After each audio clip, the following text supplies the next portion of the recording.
Episode 4 of Often Beat. We'll just, let's just get to the good shit. You know what? You know the deal. It's Clint beating off episode 4, Often beating off the outro. Whatever. What is the channel that bears watch to find out if there's going to be a forest fire that day? I'm going to repeat that. What is the channel that bears watch when they're trying to find out if there's going to be a forest fire that day? Yes, you. Sorry, can't hear you with the... No, that is completely wrong. You are correct. Oh my god, the first time we have the audience guess it correct. It's called the Bad News Bears channel. Okay? The Bad News Bears channel. God. If all my friends were right here right now, they would tell me to go fuck myself. And they would actually be, for once, absolutely correct to tell me that. So what am I going to talk about today? Obviously, something that we all should really get into.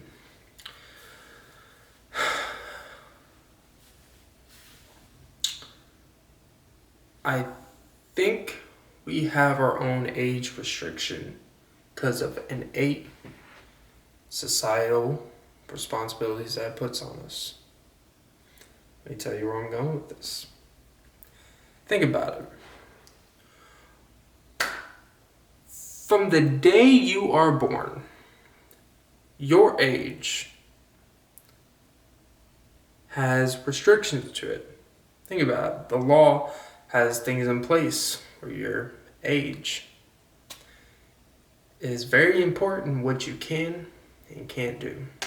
For example, so start at a young age. You know what? You can't get your permit until you're 15. They answer 25 questions on the test. Like, hey, should you stop at stop signs? I guess that's a yes. Oh my god, you are ready to get behind a vehicle. Wow. And when you're 16, you can actually, decide if you can physically do it.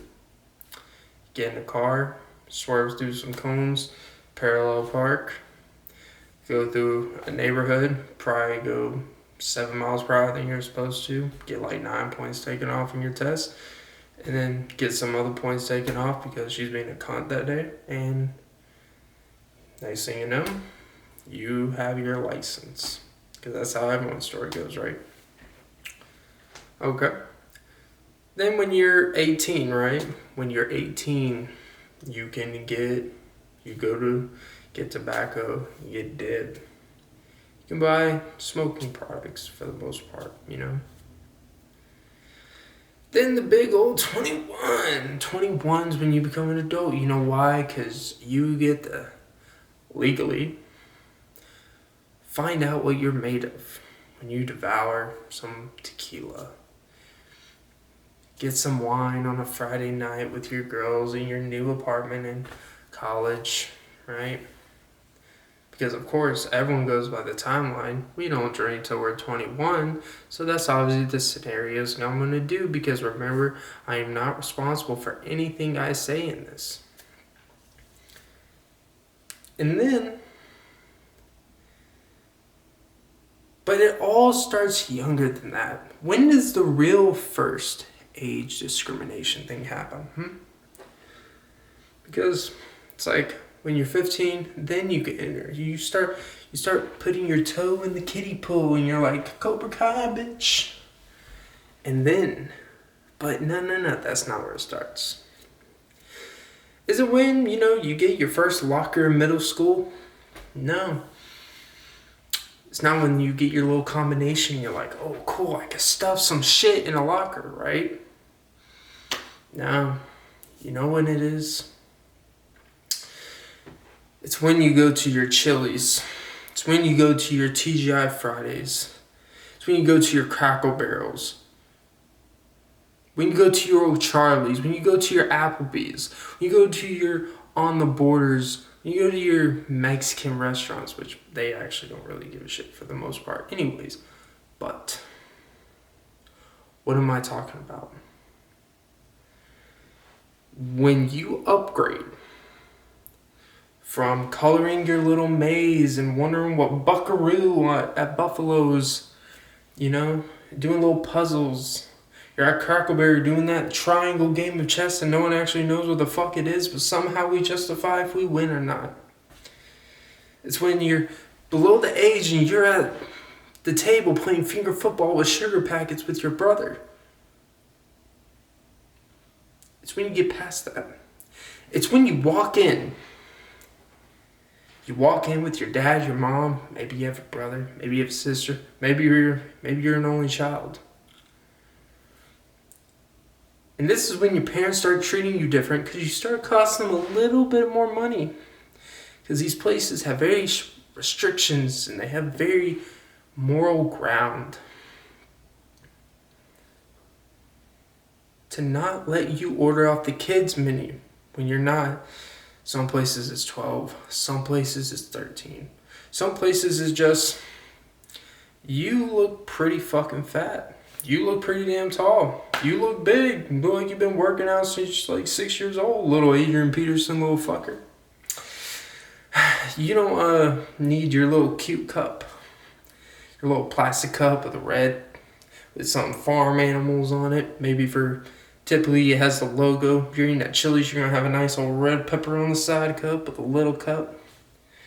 You're not going to be able to get your chicken tenders, mac and cheese, your bland-ass hot dog for $3.99 for the kids' meal. No. No. You're a grown-up at that point. That's the first time where your parents look at you and say, you are fucking costing me money and I can actually be physically mad at you. Because you're not a little kid where there's nothing you can do about it, where you're a little toddler and you need formula. No. You're old enough to walk, you can talk, you can have an attitude, you can have the audacity to do shit you couldn't do at a younger age because you didn't have the mental capacity to be able to have the audacity. But the fact now you think you're 13 and you're fucking grown? Oh, you want to jump from $4 to $5 meal. Now you want to get up with the big boys at Chili's and you want to do that $9.99, 3 for $10 special? Because you think you're one of us? That is your first break into society. Is when you go to those Chili's, those Applebee's, and you actually look the part where they don't even ask you. Would you like a kid's menu for you today, little Johnny, little Jimmy, little Renee, little Zaya, little Bill? No. Because you are no longer a kid. And if you're going to order big boy stuff, it better be spicy, it better be big, it better be juicy, and most of all, you better be able to tell the waiter your fucking order yourself. Don't ask me as your dad, as your brother, be like, I'm too scared to talk to the waiter. And then you whisper it to them and you're like, can you order it? This is what I want. No. If you want to be a big boy and a big girl, and you're my kid, when you get to that point, when you're ordering off the kids' menu, you know what? I'll be a good father and I'll say, you want this? Okay. Yeah. So take the number 3, the little corn pups, fries, and for the side, can we do mac and cheese? I'll pay the little upcharge. I'm in a good mood today. No. You want to order off the big boy menu? You better talk like a big boy. You better talk like a big girl. The whole point I'm trying to make is All this age stuff that we feel restricted by, it's not your permit where the first barrier is broken. It's the kids menu at your local Chili's. That's my little rant for that. And we'll top this off with the poem.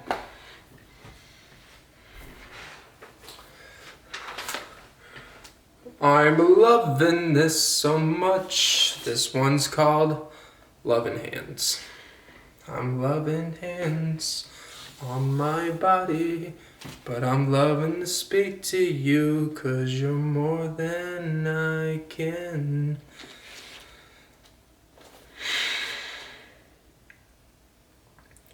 Why just love when you can love? Why just hold hands when you can hold a hand? When you love, you should love to love, not love because you should. When you hold hands, you should hold a hand because you should, not hold a hand because you love. Let me run that one back. I normally don't run it back, but I'm going to run that one back. You know what I'm saying? When you love, you should love to love, not love because you should.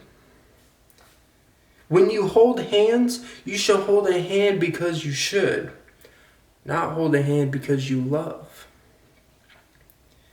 When you hold hands with someone, is it love? When you love someone, do you hold hands? It takes years for most to equate. Those two aren't exclusive in nature. It takes years to realize doing one doesn't add or take away from the other. You can hold a hand and learn to love that person later. More than likely, though, you will love each other first, only to hold one another later. Alright, I'm gonna break character. This, probably out of the previous 3 episodes, this poem is probably the actual real poem, first one I wrote, where it actually has some second layered meaning. There's actually no jokes in that. No funny punchlines, no nothing. It's called Lovin Hands. I feel it's time, it's good to switch it up on this once in a while. I'll make my analysis of it pretty quick. I don't think it's really I don't think it's necessarily the most well written per se that I'm typically thinking myself. I don't think it's the most biggest vocab.